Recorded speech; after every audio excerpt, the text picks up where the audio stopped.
I'll wait for the last few people to sit down. Welcome.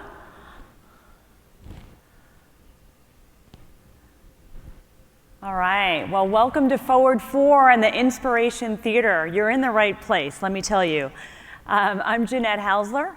I'm the Vice President of Marketing for the Americas at Uipath, and I'll be your host for the next 2 days, so hopefully you'll all stick here in the Inspiration Theater. So I'm so happy to have you here today. I know it's a smaller crowd, but I think they're piling in. I heard Shankar Vedantam was really incredible, so hopefully you guys got a lot out of that. Really amazing stuff, really mind-blowing. But what I want to say is I'm so happy to have you here today in person. I mean, just look around. Really just incredible. No Zoom, no Microsoft Teams, no FaceTime, which wasn't always the best, no texting, no mobile phone, but actually here in person. Really, really incredible. We recognize that it took effort for you to get here, and we really appreciate that, sincerely. I also wanted to say, we recognize also that the virus took away our ability to be together, right? To appreciate each other's company, and importantly, to collaborate, right? As only humans can do and what we need, right? As humans. But, COVID also accelerated change. It accelerated digital transformation, and it accelerated the way people work. We can all attest to that, right? Automation and no automation, frankly. We all changed the way we work. It's amazing to me, though, how fast we did change the way we worked, right? And how automation was truly a catalyst for that. In our toughest moments, so many times, right, automation was the best choice. It really helped us capitalize on opportunities and address the challenges in front of us. Importantly, it helped us focus on the people in our organizations. You're going to hear a lot about technology and automation, right? This is Uipath's conference, but you're also, particularly in this session, this theater, you're going to hear about the human part of the technology in our decisions, really important. And the focus there really from our customers around upskilling, reskilling, and also helping humans, right, our employees, manage change. It's not easy, right?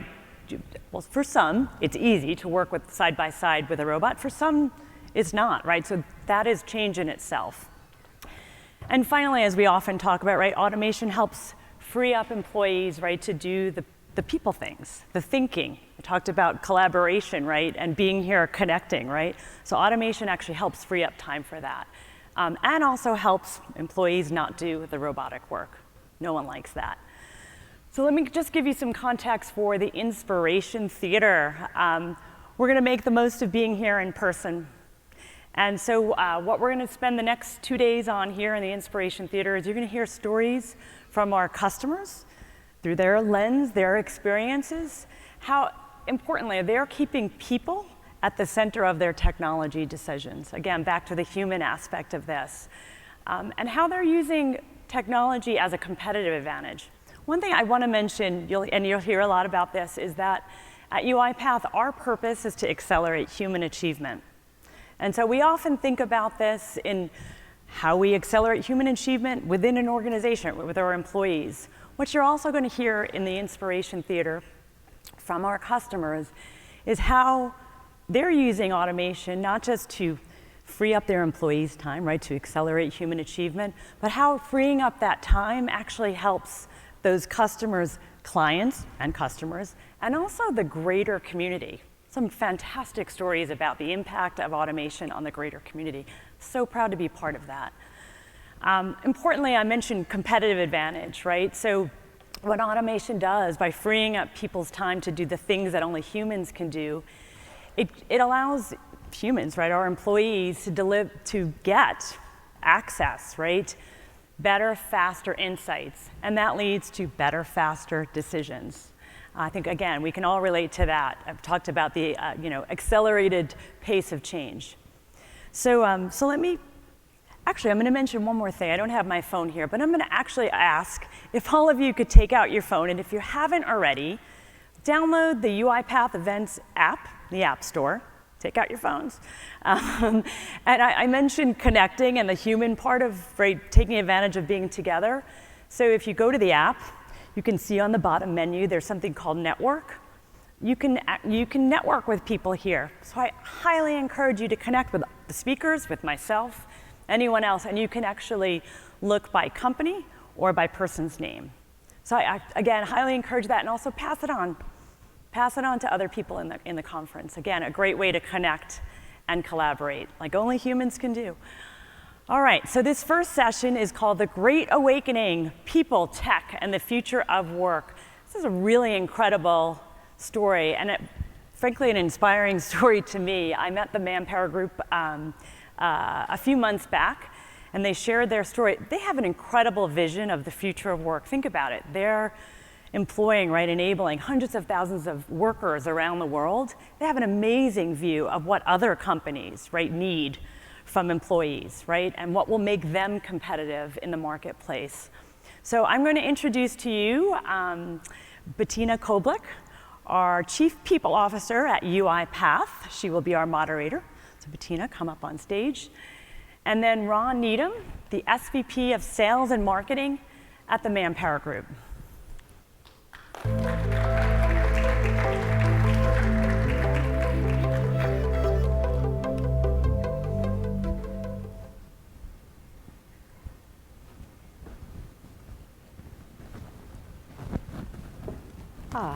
Hello, everyone.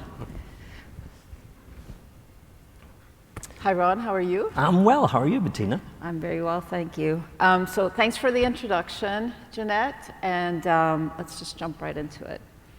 So you and I have talked quite a bit over the last couple of days. Indeed. We've talked about the Great Awakening, the Great Resignation, the Great workforce reality during these last couple of years. How are you thinking about what that reality looks like, not only for Manpower, but because you deal with talent for your customers? How are you thinking about this? So an interesting question. I think we had a little bit of an advantage in that we're putting 600,000 people to work every day, and they were demanding upskilling and better culture and all the things that have really come to the forefront through the COVID situation.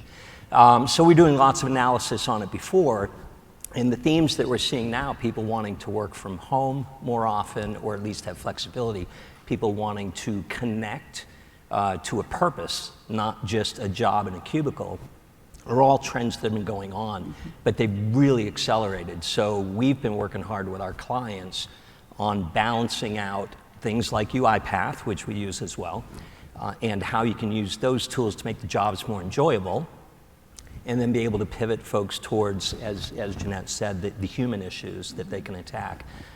So it is fascinating. The Great Resignation part of that question we're all facing as well. I think it's connected to those early comments, right? People have recognized there's more purpose and they want to experience it.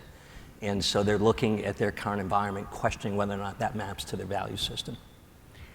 Makes a lot of sense. How do you think about, you do things at such massive scale, 600,000 people, it's big. How do you think about creating those paths if you introduce automation? How do you think about introducing work for people, reskilling people, figuring out how people work, and how do you also satisfy your customers' requirements? That's a really big question. It's all connected, for sure. And what we've experienced is when we give people an opportunity, if we stay engaged with them, when we bring in things like automation or things that they might be challenged by, they embrace it. And we were talking earlier this morning, how do you do that? Think about whatever job you're in right now and how excited you were to get that job. When you got the call from Uipath or whatever company you work for. My first job out of the Army was with Dun & Bradstreet. I skipped to work. I was so excited to work for that brand. And I've always felt that way with the next role in the next company. So we try and embrace that initial enthusiasm and try and figure out what the obstacles are going to be for them. And this could be everything from we run gaming centers, testing games for all the companies you would know. We have 500 people in Tempe, Arizona this morning doing this. You want to talk about a happy workforce.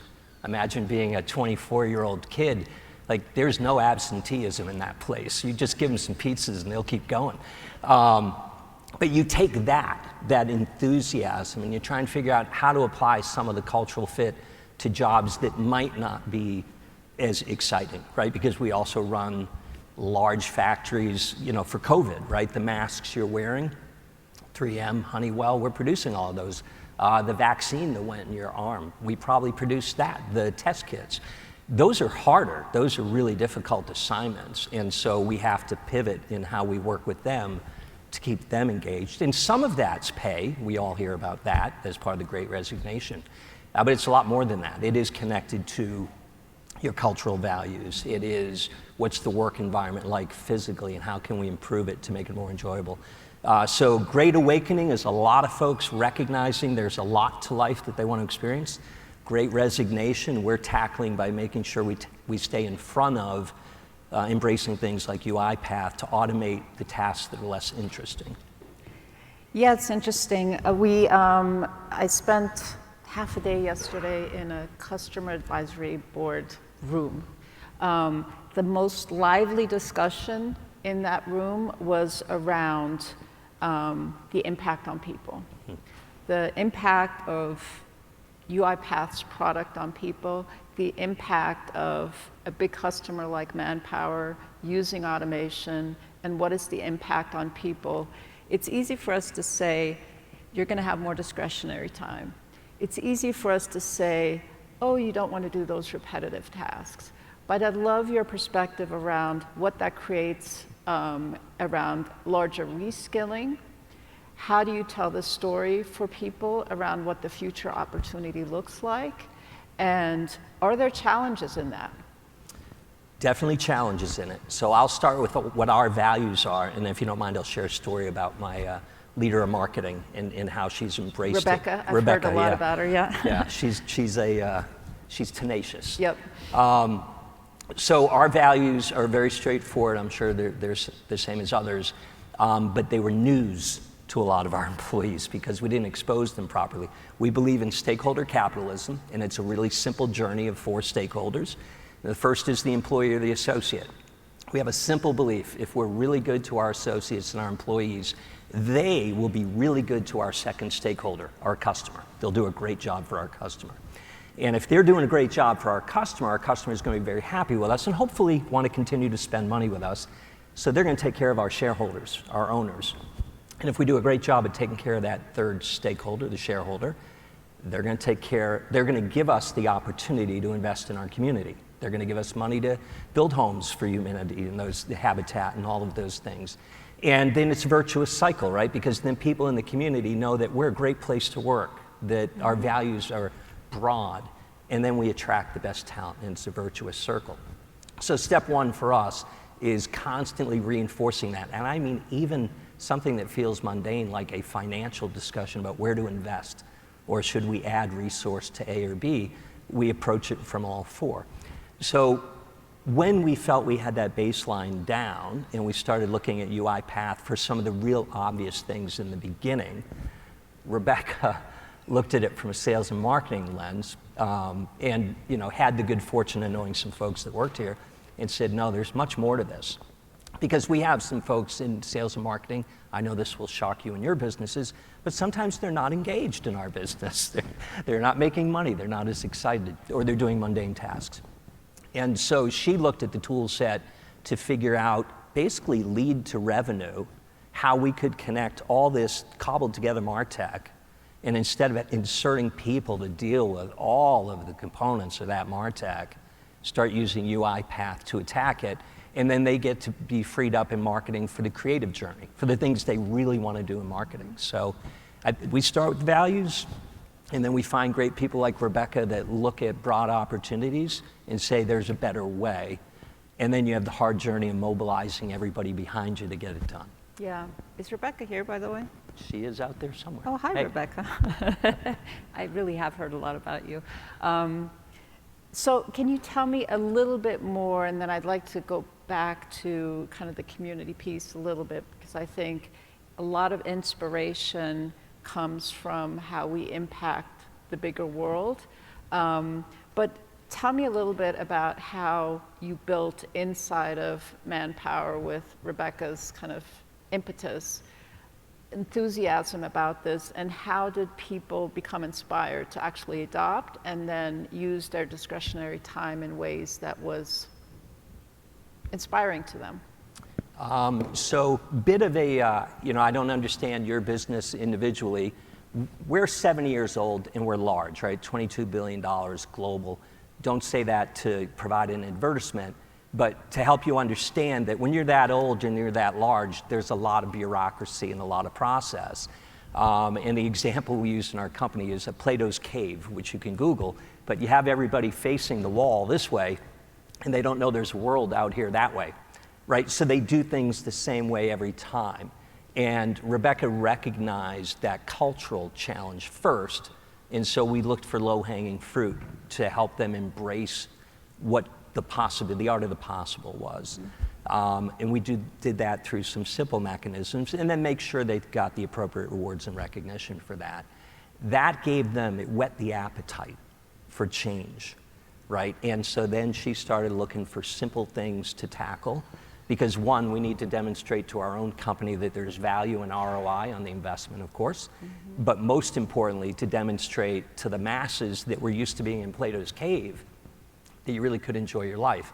And then you start getting some free time, as you say, and you start bringing them to different things, different experiences, whether that's putting events together that they get to see the customer's reaction, or putting insights and data together in a way that they hadn't before, but bringing them to the client and to have the experience, of using automation and data to say, listen, you don't want to build that factory in Fort Worth, Texas. Here are all the reasons you don't want to do that. You want to build that factory somewhere else. That's where the talent pool is.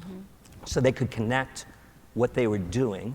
They could communicate the message in a really artful way, which is what they love in marketing, and then see the output from the client. And I think that's been a real virtuous cycle for us in people embracing their work. Yeah, it makes a lot of sense. Again, during the conversations with these amazing customers yesterday, they asked that we as a company, Uipath as a company, consider their realities, right?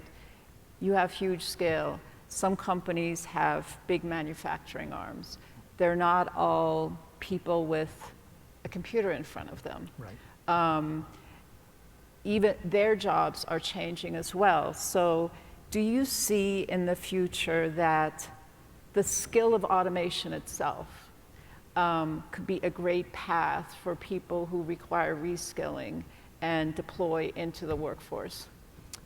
So I'll share a personal story there. All right. All right, so before this company, I worked for another small company called Salesforce. Just tiny, yeah. And they had a real challenge with administrators, people getting skilled in Salesforce and working at a client site to deliver on the promise. And so my daughter-in-law, or at the time, my son's girlfriend, super smart graduate from Temple, 3 years, all that stuff, couldn't get a job. And I said, you ought to get it administered in this. And it was sort of self-serve model, or you pay a lot of money, right? Those were your two choices. So she self-served, she did great, and she's off to the races, and she has a great job as a result. Then I moved on, and Uipath came along.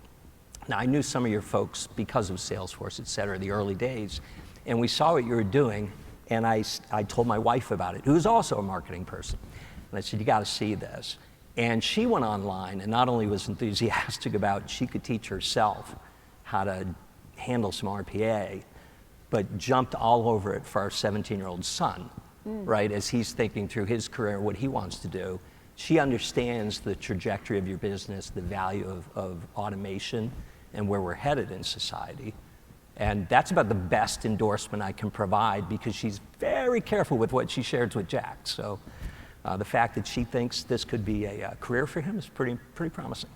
Yeah. We talked a little bit about also things that if you're purely in high tech, you may not be thinking about a lot, right? But for example, the service industry, we were talking about the service industry taking a big hit.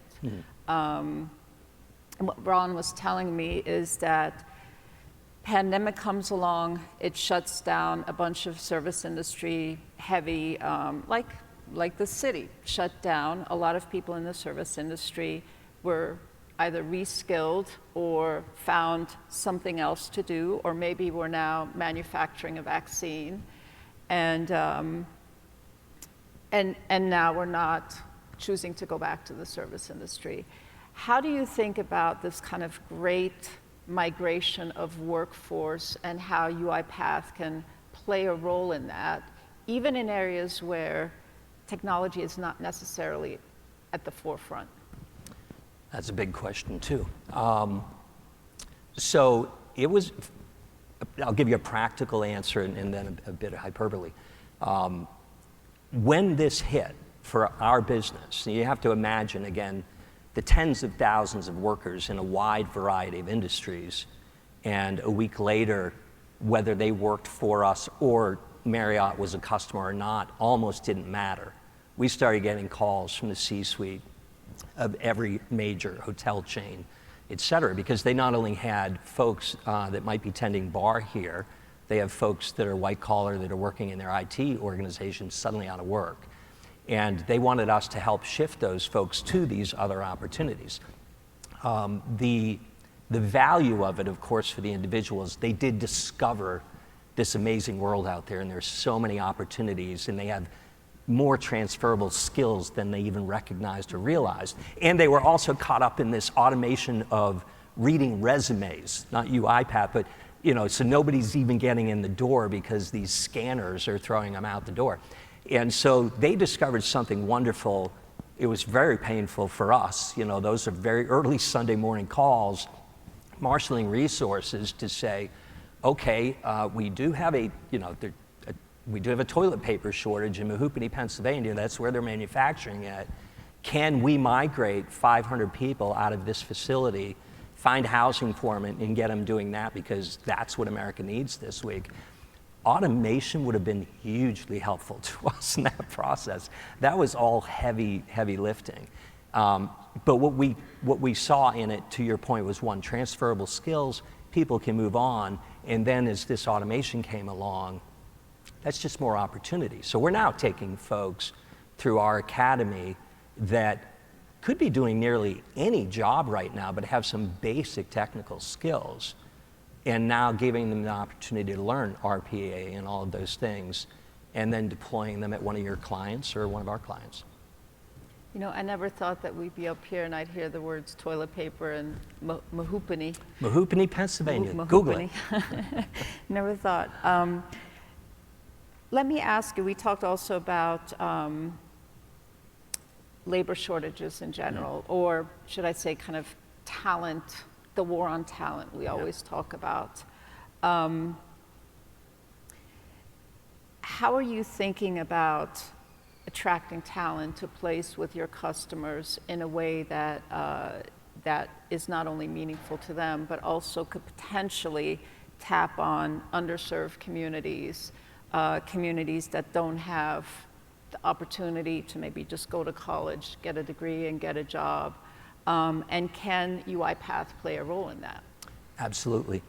So this is one of the positive outcomes of COVID. I know it's not a very pleasant topic, but one of the wonderful outcomes is the upward mobility opportunities that it's going to provide for people. And I'll give you a really simple example. So as you know, I have a bias. I'm a veteran. My daughter's a Navy veteran, and she's also a military spouse. And if you don't know military spouses, they move every 18 months along with that veteran or that military member. And so 35% of them are college educated, they're very dedicated, they're very loyal, and they can't get a job. 400,000 people in America. And the reason they can't get a job is because they move around, their resume looks like they're in the witness protection program, right? Just constantly moving, what have you been up to? And they take jobs that are lower than possibly what their skills could be because time is of the essence, and some of the bases aren't in communities where you could have a high-tech job. So we wrapped ourselves around this problem right? Because we felt for sure we could get 100,000 military spouses to work, right? That's just a great asset to our economy. And we were wrong. And the reason we were wrong was this lockdown, this mindset of how we work, right? And so I hired a bunch on my proposals team, for example. I don't care where you live if you're working on proposals. And so we have some of the most loyal people in our company are military spouses, because when they move from Arizona to Alaska, they take the job with them. They take that great pay with them. They take their benefits with them. And so it maps right to those 4 values on this stakeholder capitalism. It's great for us, it's great for them. One of the things COVID has sort of exposed to all of us is that maybe more people can work from home and do a great job. And so some of our largest tech clients now are much more open to that. The gaming that I told you about, imagine 500 gamers in Tempe, Arizona, and you have to turn that facility off, but you're in the middle of building games for that client. Same thing, they didn't want folks working from home because the pizza guy is going to walk in and see the new Halo thing before everybody else, take a photo and put it up on social network. That's not good.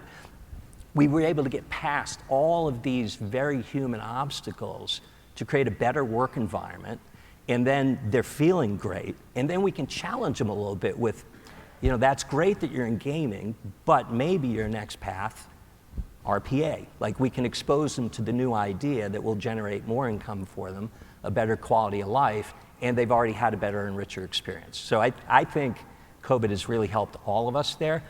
But to the opening comment on labor shortage, it's crazy. We've never experienced this. I'm old now. I've been working for a while. It's probably going to stay this way, right? We are an aging population. If you look at the demographics of first world countries, we're going to have to be very creative, and that's one of the values of UI for us, for sure. If we can eliminate tasks that make jobs less interesting, then we're going to attract the best talent, because we are all competing for great talent. You want great salespeople?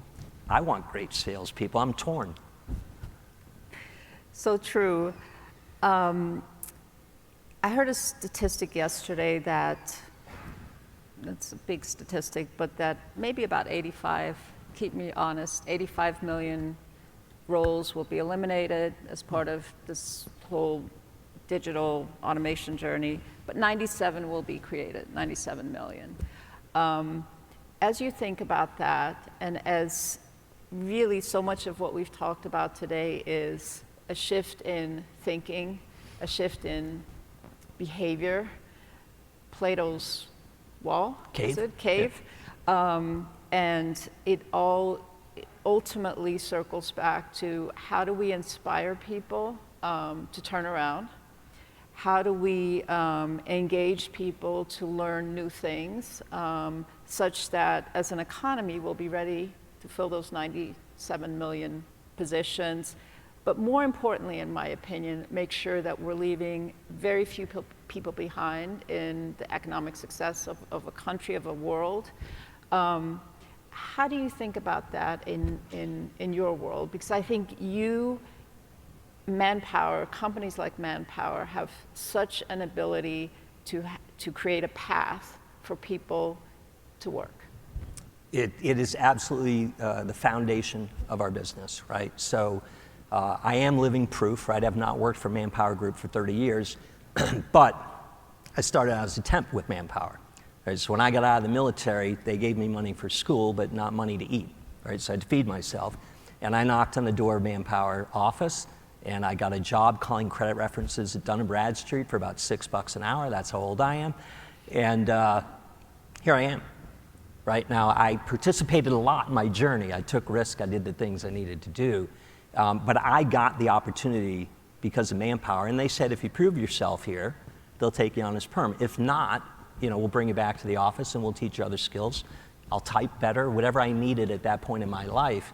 And they were there for me in the beginning of the journey.